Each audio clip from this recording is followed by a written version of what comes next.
The night was quiet, but Emma's mind was anything but. She sat at the tiny kitchen table in her one-bedroom apartment, staring at the final shut-off notice for her electricity. Next to it lay a half-written grocery list she already knew she couldn't afford. Across the room, her 3-year-old son, Noah, slept curled up with his favorite stuffed bunny, blissfully unaware of the storm his mother was trying to weather alone. Her hands shook as she picked up her phone. She didn't have anyone to call anymore. Her parents were gone. Her friends had drifted away when she'd chosen to keep Noah after his father walked out on her, leaving nothing but a note and a lawyer's card. Tears blurred her vision as she opened her contacts, searching for the only person she thought might help her.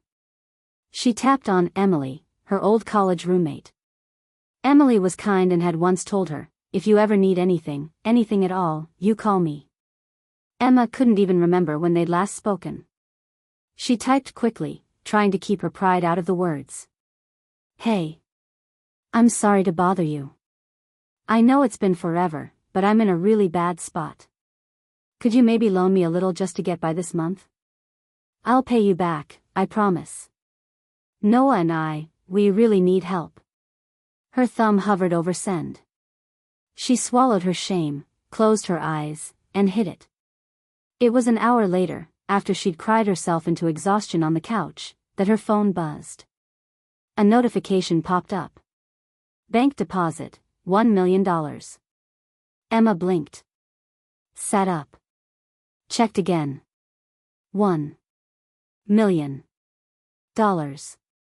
Her hands went cold. Her phone buzzed again, this time, a text. "I don't know if this was meant for me. But it was the best mistake you've ever made." The name on the message made her breath catch. Ethan Walker. Her ex Noah's father. The billionaire tech CEO who'd broken her heart, walked out, and never once looked back. Emma stared at the screen, unable to move. Another message came through. "I've made a lot of bad choices, Emma. Walking away from you and Noah was the worst of them all. Take this. You don't owe me anything. But please, let me help you now, the way I should have back then." The tears came again, hot and heavy, but this time they weren't only from despair. She typed back with trembling fingers. "Why are you doing this? Because I saw what kind of person you were, even when I was too selfish to deserve you. You raised our son alone. You fought alone. You loved him enough for the both of us. And because some mistakes need to be fixed, no matter how late." The next morning, the doorbell rang.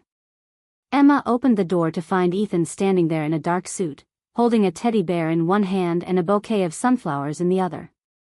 He looked older, more tired, but his eyes were the same. And for the first time, he looked at Noah like he truly saw him. "Hi," he said quietly. "I thought, maybe I could meet my son." Noah peeked out from behind her, clutching his bunny. Emma knelt beside him, whispering softly, "It's okay, baby. This is your daddy." The little boy looked up at Ethan with wide eyes, then shyly reached out to take the bear.